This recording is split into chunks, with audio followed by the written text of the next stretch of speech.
Andai ku turut asa hati, telah jauh ku bawa diri, tapi kemaafan ku lahir dari hati mengatasi.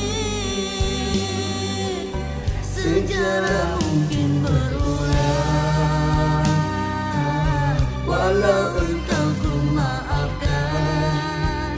Oh kekasih. Assalamualaikum warahmatullahi wabarakatuh dan selamat pagi.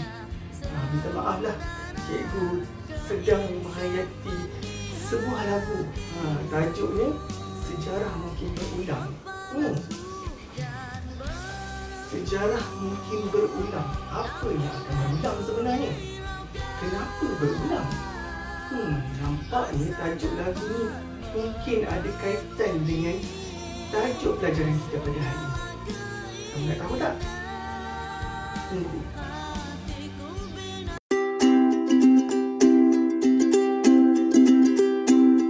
Bertemu kita sekali lagi dalam PDPR Sejarah tahun 4. Pada kali ini, kita akan belajar tajuk yang terakhir dalam unit 1 mengenali sejarah, iaitu sebab dan akibat dalam peristiwa sejarah. Cikgu berharap kamu telah bersedia dengan buku teks dan mari kita mulakan. Murid-murid, setiap peristiwa sejarah yang telah berlaku pasti ada sebab dan akibatnya. Kajian tentang sebab dan akibat dapat membantu ahli sejarah dan kita untuk memahami peristiwa sejarah dengan lebih mendalam.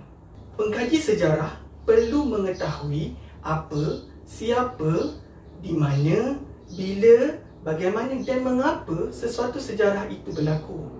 Persoalan-persoalan ini dapat mewujudkan rasa ingin tahu mengapa dan bagaimana sejarah itu berlaku dan kesan untuk diambil iktibar dan dijadikan tauladan pada masa hadapan.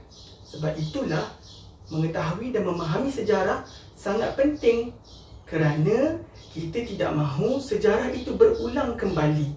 Macam lagu tadi. Kalau sejarah tu manis, tak ada masalah kalau berulang kembali. Tetapi kalau sejarah itu merupakan sejarah yang pahit, kamu nak ke ia berulang kembali? Tak nak kan? Sebab itu kita kena tahu sebab sejarah itu berlaku dan akibat sejarah itu. Baiklah, bagi membantu kamu untuk memahami tentang sebab dan akibat, mari kita lihat contoh yang mudah dahulu. Ali ingin pulang ke rumah. Untuk pulang ke rumah, dia perlu melalui sebatang jalan. Semasa dalam perjalanan, dia ternampak seekor harimau melintas dari jauh. Adakah Ali akan meneruskan perjalanan atau berpatah balik dan melalui jalan yang lain? Sudah tentulah Ali akan berpatah balik. Jika Ali meneruskan perjalanan, apakah akibatnya? Sudah tentu Ali mungkin menjadi mangsa kepada harimau tersebut. Baiklah, selepas melalui pengalaman pertama itu, pada keesokan harinya, Ali ingin pulang ke rumah seperti biasa. Cuba kamu fikirkan, adakah Ali akan melalui jalan yang sama atau memilih jalan yang lain untuk pulang ke rumah? Sudah pasti Ali akan memilih jalan yang lain untuk pulang ke rumah. Mengapa ini berlaku?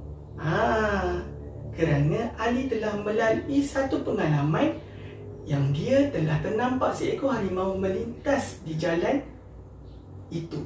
Jadi, sudah tentu Ali telah belajar daripada sejarah atau pengalamannya yang sebelum ini. Jika Ali masih lagi mengikut jalan yang sama, sudah tentu Ali akan menjadi mangsa kepada harimau tersebut. Di sini dapat kita lihat betapa pentingnya kita memahami sebab dan akibat dalam sesuatu peristiwa.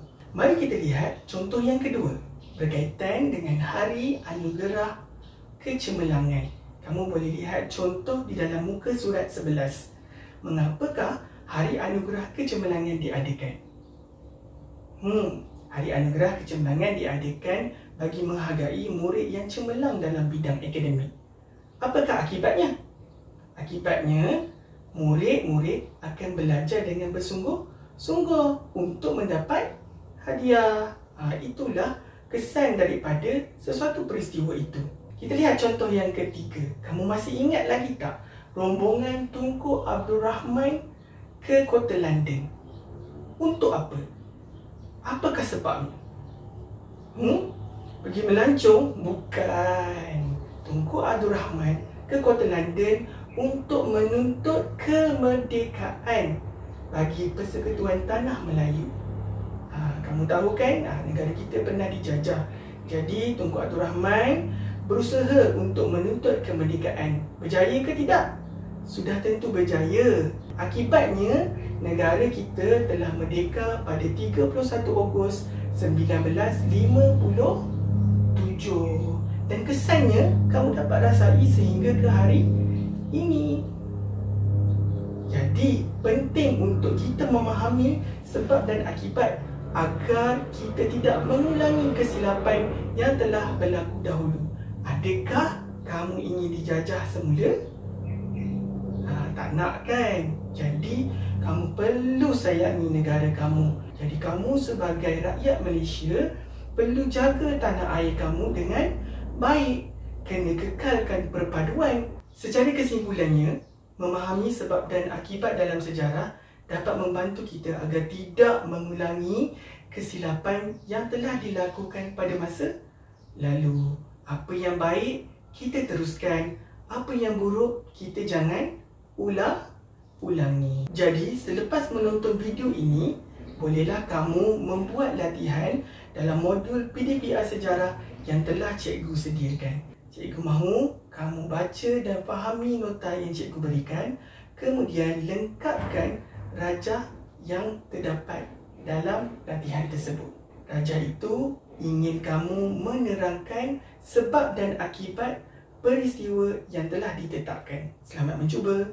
Cikgu harap kamu semua dapat manfaat apa yang telah kita pelajari pada hari ini. Sehingga kita berjumpa lagi. Assalamualaikum warahmatullahi wabarakatuh.